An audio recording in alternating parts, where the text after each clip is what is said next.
On the dot, and I have a guest that's in studio. We're going to get into his story and find out everything that he has going on. If you're watching on social media, feel free to share this. Let us know what you have going on today. Here we go. Good morning. This is KHEA Radio 99.5 FM. It's Kickstart. My name's Gardy. It's 9 o'clock, and I have a guest that's hanging out in studio, and we're going to hear from him. Hey, good morning. How you doing? Fantastic. How about yourself? I'm doing good. Thank you for hanging out today. If somebody hasn't met you, what's your name, and then what do you have going on? Christopher Marvin. All my patients call me Dr. Marv. I am a performance chiropractor in Seabrook, Texas. Okay, so I've heard of, chiropractic care, and I've had that before, but what's the difference whenever you add that performance? What does that mean? So we call ourselves performance chiropractors because it's a blend of rehab, personal training, and chiropractic all rolled in one. So we don't only adjust. Adjusting is a powerful tool. I'm sure we'll go down that, but we use exercise as a massive part. Everybody gets at-home exercises, right, to maximize what we're doing in office because you only spend 30 minutes to an hour with us once a week, typically. Yeah.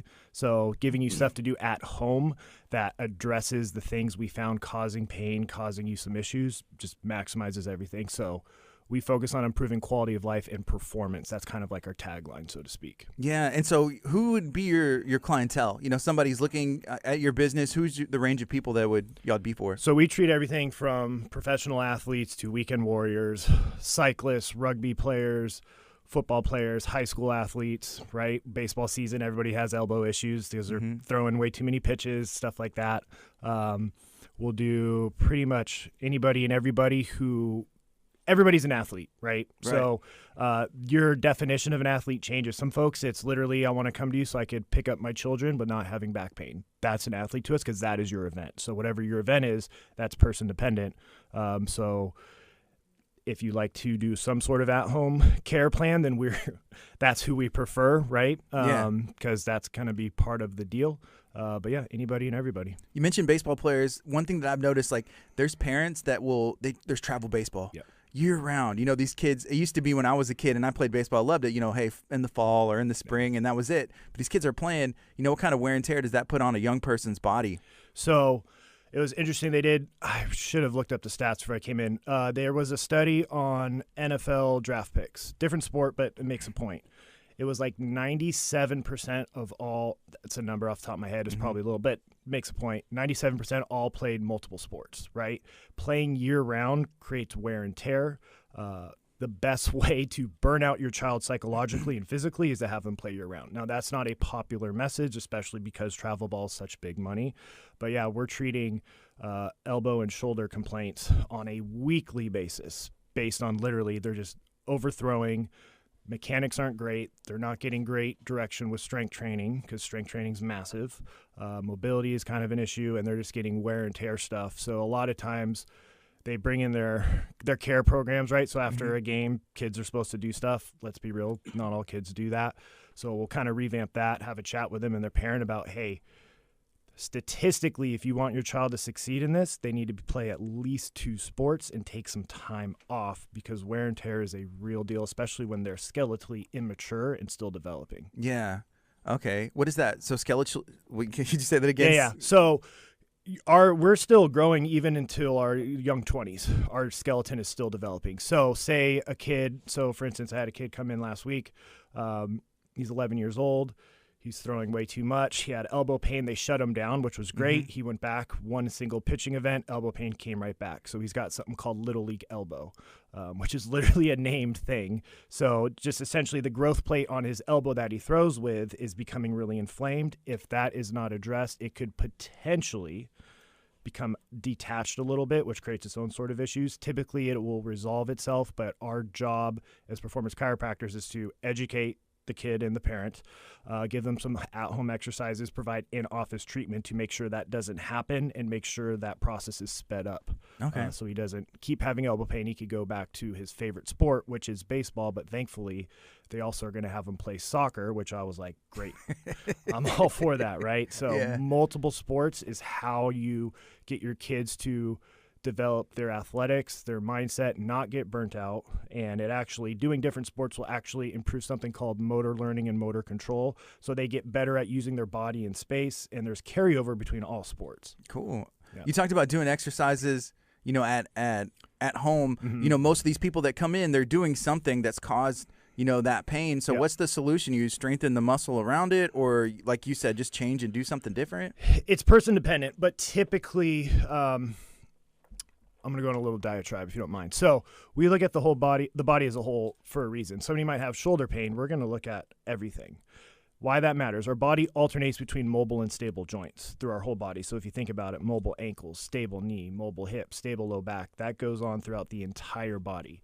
If a mobile joint isn't as mobile as it should be, our body's smart. It's going to try and come up with that lost range of motion, typically the joint above and below, which happen to be stable, which is why they have pain, right? So sticking with the upper body, people have elbow issues. Rarely is it actually coming from the elbow. It's typically something coming in the wrist, the shoulder, possibly the neck. So we're going to look at where in the chain is things not doing what it should be. How do we address that? Typically, it's a combination of mobility, which is essentially just what ranges of motion can you get in and control, not just like rebound and just go loosey-goosey, but can you actually control? And then oftentimes it's a combination of that and targeted strengthening that will contribute to those mobility issues. Cool. Does that make sense? Yeah, it does. It does. Okay. And that's a different, I guess, approach than most places? Yes. So, look, there's 31 flavors of chiropractic. How we choose to practice is much different, which is why I'm here, right?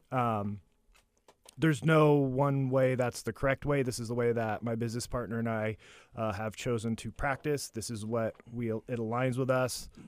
We get, in my opinion, much better results. Typically, folks come to us after failing attempts at other chiropractors. Again, different strokes, different folks, but we've got a lot bigger tool belt, and our tool belt typically is significantly different than the average chiropractor.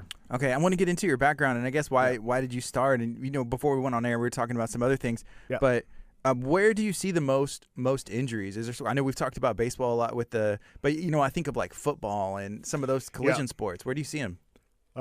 We just became the team chiropractors for a local rugby club, men's and women's, the Bay Area Rugby Club. So that's been interesting. That's a steady stream of patients coming in.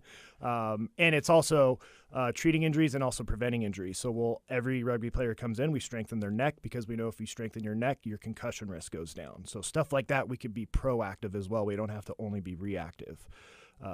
Interestingly enough, cyclists and runners have a lot of lower body complaints, which kind of makes sense. So, right, everybody goes, running's great. We treat knee pain from runners multiple times a week, and it's always coming from the hip and the foot, very rarely from the knee. Are you a runner? I used to be a triathlete back in the day. The day I quit triathlons, the day I quit running. So if you ever see me running, you better take off because something's coming. Yeah. Yeah, I tried to be a runner at one point, but my feet just would get tore up. Different shoes, different socks, just try things. And I was like, why am I doing this? Yeah. Find something else. Yeah. And there's no, we promote exercise. There's no one way you have to exercise, right? I am impartial to a little bit of resistance training, so strength training. And I don't care if it's body weight bands, actual weights, going to a gym. It could be in your garage. I don't care. But all the runners and the cyclists, when I put on workshops, there's a dedicated segment to if you could just lift 1 or 2 days a week, that'll dramatically improve your outcomes. Really? Yeah. Yeah. It doesn't have to be crazy. We're not talking bodybuilder 6 days a week. We're talking just very targeted stuff, typically addressing the issues we find in office, tailored to them or their sports. So, for instance, with runners, endurance runners, it's typically driven by our muscles below our knee, so our different calf muscles and stuff like that. We add some calf training for endurance runners, and magically their feet feel better, their knees feel better, their hips feel better. Yeah. Do you get to stay pretty active right now? Yeah. So for me personally, yeah. So with work, and like we talked about, I'm a perfectionist, and I work really hard. So 50, 60 hours a week is typically what I'm doing because I have outside endeavors as well. But I'll go to the gym 2 or 3 days a week. That is my passion. When I quit triathlons, I found resistance training and bodybuilding and stuff like that. I don't do it as often as I would like, but I'm still getting there 2 or 3 times a week consistently. That's what I love. And resistance training just does things in the body that cardio doesn't. So that's why if we could get a blend of both, that's the happy spot. Cool. So what's your background and what drove you towards this path? So I thought I wanted to be a physical therapist. That's what my undergrad was in. I worked in a hospital setting for a long time. I've had 9 surgeries, so I'm pretty beat up. Chronic pain is a part of my life, so I feel bad for patients who have gone to a doctor and I've been told your pain's in your head, suck it up. That's not acceptable in my book. Then I got into the fitness industry, did really, really well with that. So I was like, why go back to grad school when I'm making this much money and loving what I do? Started in a corporate gym, then I traded my own training platform, independent. I did that for 5 years. Decided I want to go back to school. Didn't want to spot people in my 40s. And I loved what I did, but there was a little bit of a ceiling just because I don't have, a doctor in front of my name and stuff like that. And I love learning. I actually genuinely enjoy school. When I decided to go back, physical therapy wanted me to redo my entire undergrad degree just to apply because it'd been 10 years. So I guess I guess physiology has changed in the last 10 years. I didn't know that. I didn't get the memo, right? Yeah. And then I realized, wait a second, with the 9 surgeries I've had and all the physical therapy I went to, chiropractic, and not a performance chiropractor, a straight chiropractor, which is straight chiropractic means they adjust only. They might do a little hands-on muscle work. That's about it. That helped me much more than physical therapy. Then I started looking around and found other, like we call ourselves performance chiropractors. We're kind of niche in calling ourselves that. But I found other chiropractors doing what I do now and started following them, chatted with them. I took a 10-hour drive to go shadow a guy for 2 days. He was gracious enough to let me hang out with him for 16 hours straight, pick his brain, because I will come like you with a laundry list of questions, right? Like the last thing you want to do is, hey, ask me questions anytime. I'm going to give you 10 to 20 questions right away.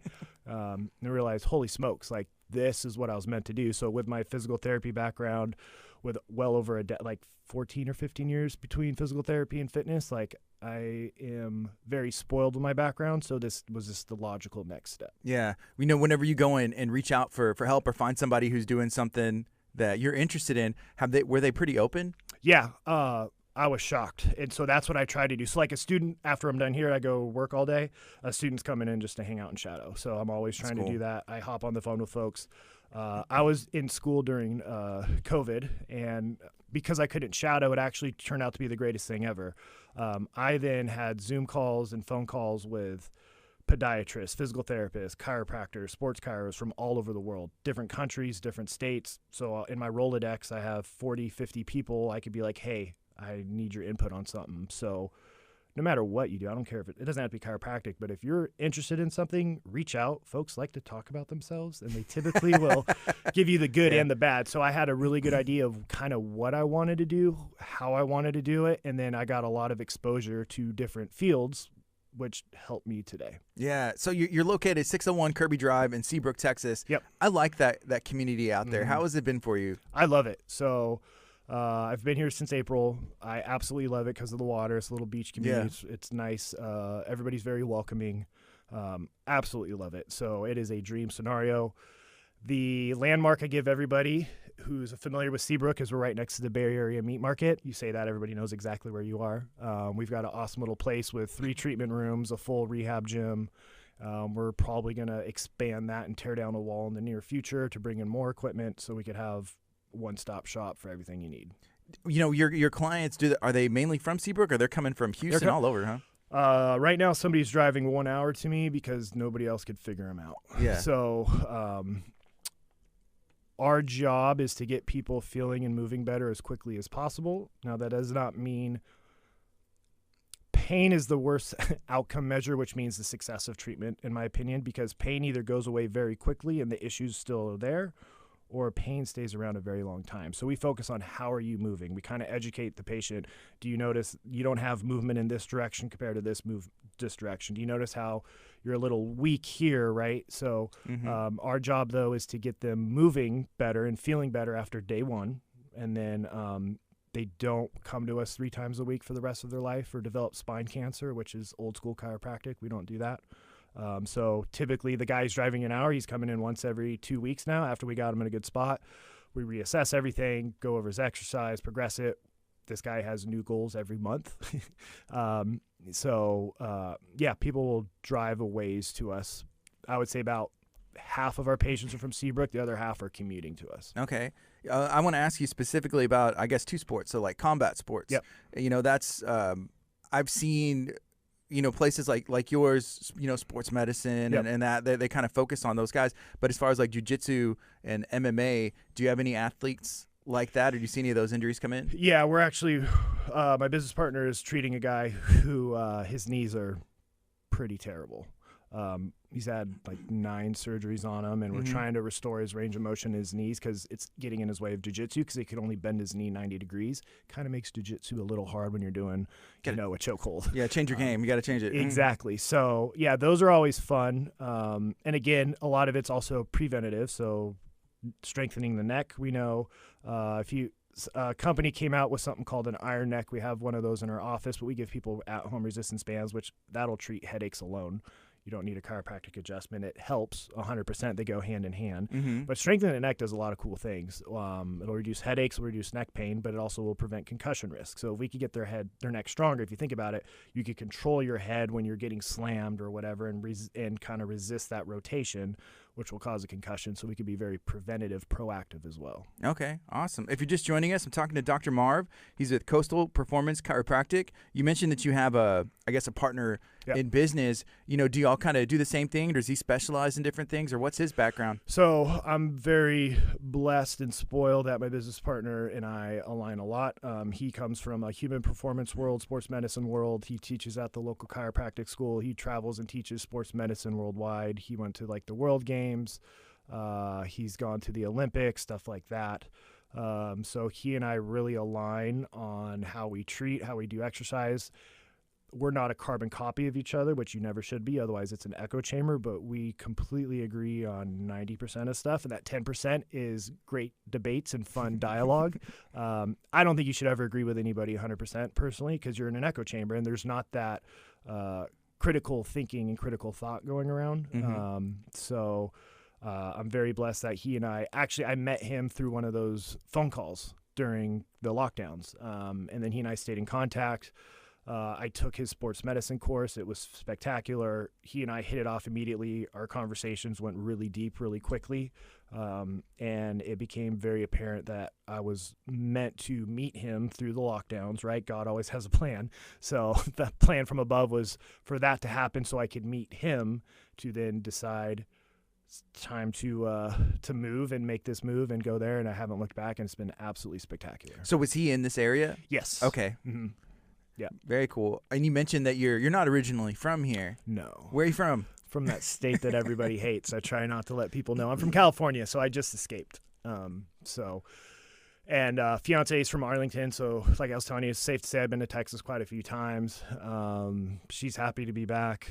We love Seabrook. I can't speak highly enough of the area where I chose to live. Like, it's amazing. It's cool how everything just works out, right? It wasn't on my timetable, and it wasn't how I originally envisioned, but now I'm like, this is always what was supposed to happen. Yeah. During those times, there's always there can be something like that bright light or like rolling with the punches. A lot of businesses, did, you have to adjust, or like hey, I'm going to finish this schooling or change this path a little bit, and made the best out of it. Some good decisions. Yeah. I would say. Yeah. I still pinch myself sometimes. I had some personal issues that I had to overcome, and so then I finally developed the confidence in myself to roll the dice and take a gamble and go back and pay for $250,000 worth of schooling in my 30s, and it's worked out spectacular, so I can't complain. Yeah, we're almost at the end of this year. Going into next year, what are some things that you want to see for Coastal Performance? Continue to expand. Our goal long-term is multiple locations, so that's going to be something we're going to really pursue. I'm getting involved with the sports medicine courses starting next month, so that'll be fun to kind of do what my business partner does, because I see the doors that opens, and plus I love to teach. I did workshops and webinars and things like that as a trainer. I did that all throughout school. I do workshops with different gyms, cycling clubs, rugby clubs. I do nutrition talks. Like, I love doing that stuff. So that'll be very fun to continue to pursue and continue to expand. we might get in the podcast game like we talked about, stuff like that. Continue to put out, a lot of good videos, which is how we met, and really educate folks, right? So our goal is everything we put out, we provide value that somebody lives in another state or can't make the trip to us for some reason, that they're still getting information that's different from everybody else that they could apply to themselves. So our goal is just to try and help as many people as possible. I'm focused more on that than the financials. If you focus on that, typically the financials come, so I'm not worried about that at all. But yeah, our goal is multiple locations, expand, become quote unquote the gold standard kind of performance chiropractic and what that entails. Mm-hmm. I've had the opportunity to talk to people and they have, their business and that's what they started. Then they start putting out content or podcast. Yep. And sometimes the income from that kind of overtook the main business. And then Yep. it's like a weird juggling, of passion and making sure you're doing what you started out to do. Yeah. Yeah. Like I still online coach fitness clients. Yeah. I will always do that. I love doing that. I'm a big believer on this is finances, but multiple income streams. The more ways you could help people, like different mediums impact people differently, right? So whether it's videos, podcasts, blogs, in-person workshops, recorded webinars, we've got to find whatever that resonates with somebody. And yeah, I'm actually excited for next year. He and I, my business partner, are actually sitting down this weekend to lay out our plan. So that'll be fun. We've both been doing a lot of work behind the scenes, figuring out where we want to take it. Mm-hmm. But yeah, we just want to kind of help as many people as we can and kind of expand the word of performance chiropractic because it is different and technically, I guess you could call it niche, but I firmly believe that what we do, nobody else does. Not from an arrogant standpoint or like an egotistical standpoint, just looking at the area. Obviously I did a lot of research before I came here too to see what else is out there, and just see where we could expand things and take it from here. Yeah. Do you ever get any of the rugby players or some of these people like trying to pull you in? Hey, come check it out with us. Oh yeah. No way. Rugby. I couldn't. I've had 9 surgeries. I'm pretty fragile. Now I work with Highland Game athletes. Scottish Highland Games, that is a trip. I could see myself doing that eventually. What's it called? I'm not familiar. Scottish Highland Games. So it's what they used to do to prepare for war. So it's essentially how high can you throw a 55-pound kettlebell attached to a thing over a bar? Not very high. Essentially, no, they're clearing 16, 18 feet. Wow. It's incredible. They essentially pick up a telephone pole, pick it up, run, and they try and flip it. And if they could flip it to a perfect 12 o'clock, that's a perfect score. How far can I throw a heavy stone? It's a wild sport. How my brain works, I went to my first games here because I was doing nutrition for one of the athletes who now has jumped up 200 places in the world rankings within a year since we started working together. So that's a trip. I immediately watched, and I had a notes app on my phone. This is how I would train for this event. This is how I would train for this event. So at some point I might. My business partner, his name is Todd Riddle. I should have said that earlier. So Dr. Todd Riddle, in the world of chiropractic, he's kind of the big deal. He has many leather-bound books on his mahogany bookshelf, to speak Ron Burgundy. But he started competing this past year. So that's been a lot of fun. So I will most likely stick to putting the athletes back together. But that is a sport I could eventually see myself getting into. You talked about doing nutrition for him. Was that just like on a sports and performance side, the nutrition based that way? Yeah. So, I do nutrition for everyday people, like trying to lose weight and improve their lifestyle. A lot of folks come to me after something's happened, right? Mm-hmm. Heart attack, just diagnosed with sleep apnea, other stuff like that. And then also do like high level sports nutrition for athletes where it's like, everything from power lifters to endurance athletes. Endurance athletes are fun to work with, and that is a unique scenario because they could maybe have an event that's 18 hours long. We've got to figure out how to keep fueling them. That doesn't upset their stomach. That doesn't take too long. And then the Highland Games, when I went the first time, I was blown away. They're out in the sun in San Antonio for 8 hours straight with, I think there's 8 events off the top of my head, and you have, and you keep going until you max out. Right. So they could have close to 100 attempts in a given day of throwing heavy stuff as far as they possibly can in the beating sun. That is a unique scenario. You've got to keep them replenished. You got to keep them safe. reduce the risk of injury, which you can do through nutrition, and make sure they're set to perform as highly as possible. Yeah. Wow. Is there anything else that we haven't talked about that you wanted to share? I'm sure you'll include it like when it comes out. Just take a look at our Instagram, take a look at our Facebook. I've got to get better at keeping videos up to date on YouTube. With all the different platforms, right? It's hard always juggling it. I do all of our social media stuff. We're here to help people as much as possible. I just put out a webinar that's totally free, teaching everybody, talking about nutrition. It's the 5 keys of mastering nutrition so you could reach and maintain your body weight and health goals. So I try and keep things as simple as possible. In my opinion, everybody focuses on minutia, tiny details up top. You need this supplement at this time. No, you don't. Like, focus on what I call big rocks. So what is your sleep quality like? What is your lifestyle like? Here's the biggest tip for the day. 10-minute walk after meals. That's what I challenge everybody to do. The research is amazing. A 10-minute walk after meals helps control blood sugar as effectively as prescription metformin for diabetics. Now, that's not in replacement of, we don't take anybody off medication, but if you could just simply get in the habit of going for a 10-minute walk after meals, your health will change. Cholesterol will improve. Blood sugar regulation will improve. We know that it is little stuff like that that's actionable and anybody could do. We know that that will help people maintain their first 10% of body weight loss. And then once you get to 10% of your initial body weight loss, that's where all the health improving benefits come from. So like I said, cholesterol, inflammatory markers, blood sugar regulation, you'll feel better, right? Motion is lotion. It's shocking. People go for a 10-minute walk after meals. My low back doesn't hurt nearly as often. My neck doesn't hurt nearly as often. We're designed to move. So if you can implement that, the health benefits are dramatic. So I focus on stuff like that versus take this supplement that's going to give you a half of a percent when we have these big rocks that are going to give you your 50% changes. Yeah.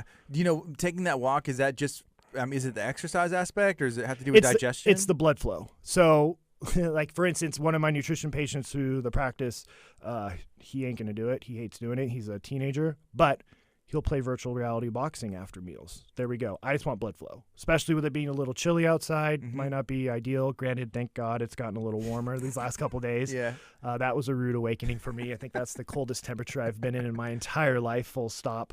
But it's just blood flow. So a lot of people do air squats, jumping jacks, push-ups, ride an exercise bike, walk on a treadmill. I don't care. Just get some sort of activity in. Little stuff like that makes a huge benefit for that.